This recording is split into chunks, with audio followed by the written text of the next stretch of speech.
আমার বর তো রীতিমতো বলছে চলো ঘুরে যাই। এখানে কোনো আশ্রম থাকতেই পারে না। একটা অত্যন্ত প্রত্যন্ত গ্রামের ভেতরে এর কি বা ভালো আশ্রম থাকতে পারে?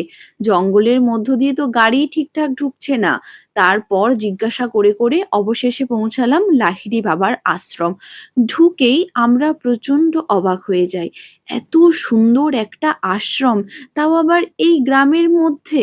ভাবতেই পারা যায় না কি বিশাল জায়গার ওপর অবস্থিত এই লাহিড়ী বাবার আশ্রম। কোন ঠাকুর বা এখানে নেই? ছোট ছোট মন্দিরের মধ্যে ব্রহ্মা, বিষ্ণু, মহেশ্বর থেকে শুরু করে লোকনাথ বাবা, সমস্ত ঠাকুর এখানে আছে। এমনকি ছোট্ট একটা চার্চের মতনও আছে। তার সাথে আছে বাচ্চাদের পার্ক। আর মেইন আশ্রমের কথা কি আর বলবো!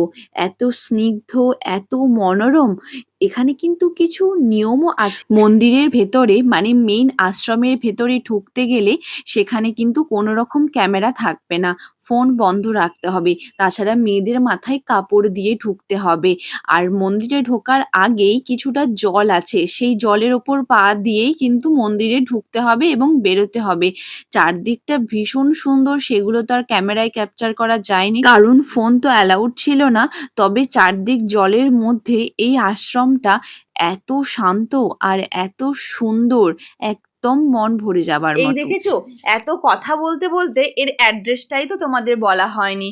হুগলি জেলায় চুঁচুড়া স্টেশন থেকে মাত্র 5 কিলোমিটার দূরে রাজহাট গ্রামে এই লাহিড়ী বাবার আশ্রমটি আছে। টাটা সবাইকে, খুব খুব ভালো থাকবেন।